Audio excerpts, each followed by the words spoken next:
तो hello everyone, आज हम अथर्ववेद के बारे में समझेंगे। ठीक है, टॉपिक आपको छोटा ही है, कम टॉपिक है, लेकिन सारे एग्जाम व्यू से बहुत ही महत्वपूर्ण है। अगर आप अच्छे से पढ़ोगे तो उम्मीद है कि इन सारे क्वेश्चनों में से आपको एग्जाम में जरूर आएंगे। तो पहला टॉपिक है, पहला पॉइंट है, टॉपिक का पहला पॉइंट है कि अथर्ववेद क्या है। तो अथर्ववेद आपका सबसे अंतिम वेद है, चारों वेद का सबसे अंतिम वेद है अथर्ववेद।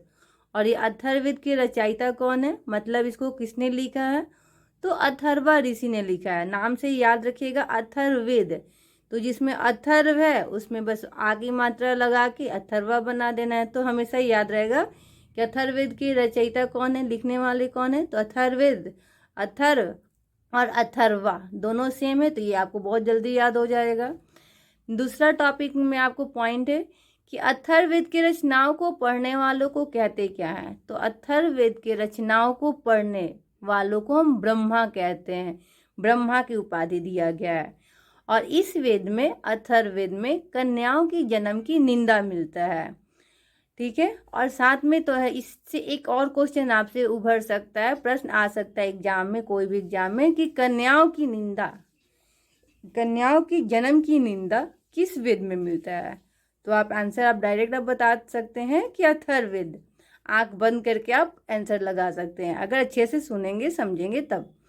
साथ में कह रहे इसी वेद में, कौन सी वेद में? तो अथर्ववेद में सामान्य मनुष्य, सामान्य मनुष्य मतलब आम जनता के विचारों तथा अंधविश्वासों का भी वर्णन और उल्लेख मिलता है। विचार का मतलब जो हम नॉर्मल डे में सोचते रहते हैं कि लाइफ कैसे चलेगा, कैसे कटेगा, ये सारे विचार हो गए, नॉर्मल विचार हो गए। और अंधविश्वास का मतलब जो काम होने वाला नहीं है उस पर भी हम लोग क्या करते हैं, पूरी तरह विश्वास कर लेते हैं, ये हो गया हमारा अंधविश्वास हो गया। ठीक है, तो इस वेद में समान मनुष्यों के विचारों तथा अंधविश्वासों का भी क्या होता है, वर्णन मिलता है। और साथ में इसी वेद में आपको जादू टोने का वर्णन मिलता है। तो एक क्वेश्चन और राइज हो जाता है कि जादू टोने का वर्णन कौन से वेद में मिलता है। जादू टोने का वर्णन कौन से वेद में मिलता है? तो आप डायरेक्ट आप बता सकते हो कि जादू टोने का वर्णन अथर्ववेद में मिलता है। अथर्ववेद में एक और बात मिलती है कि प्रजापति को देवता माना जाता है। अथर्ववेद में प्रजापति को देवता माना जाता है। अब ये प्रजापति क्या है? तो प्रजापति नाम से पता चल रहा है, प्रजा, प्रजा मतलब जो हमारे प्रजा हो गए, जो आम इंसान हो गए, जो नागरिक हो गए, उनकी देवता। और देवता किसे कहते हैं? जो उनकी रक्षा करता है, जो लालन पालन करता है। तो हमारे जो प्रजा के लालन पालन करते थे, जो देखभाल करते थे, उनकी सारी इच्छाओं को, जरूरतों को जो पूरा करते थे, उसे हम कहते थे प्रजापति। इसलिए अथर्ववेद में आपको क्या किया गया है, प्रजापति को देवता का रूप दिया गया है। साथ में कह रहे इसी वेद में, अथर्ववेद में राजा परीक्षित को कुरुओं का राजा कहा गया है। ठीक है, और साथ में एक और टॉपिक है इसमें कि इसमें सभा एवं समिति को प्रजापति की 2 पुत्रियां कहा गया है। तो क्वेश्चन आपसे पूछा जा सकता है कि सभा और समिति किसकी पुत्रियां थी। एक तो क्वेश्चन ऐसे आ सकता है, तो सभा और समिति प्रजापति की पुत्रियां थी। तो आपको मैं ये समझा दूं कि सभा और समिति होते क्या है। तो सभा और समिति जो राजा के द्वारा समय समय पर, जैसे पंचायत होते थे या जो शासन लग जाते थे, जो सभाएं लगती थी, जो मीटिंग्स होते थे, ये सभा और समिति थे। ठीक है, जो राजा के कहने पे ही लगते थे और जो भी बातें कहा जाता था उसमें मानना पड़ता था।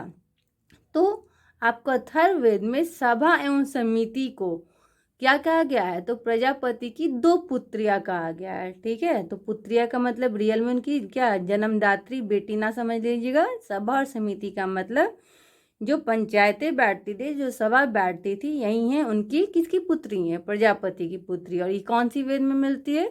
तो ये आपको अथर्ववेद में मिलता है। ठीक है, तो एक टॉपिक आपको इसमें सबसे इम्पोर्टेंट टॉपिक आपको पॉइंट होगा कि एक क्वेश्चन आपको एराई हो सकता है कि सबसे प्राचीन वेद, सबसे पुराना वेद क्या है? तो सबसे पुराना वेद आपका है ऋग्वेद।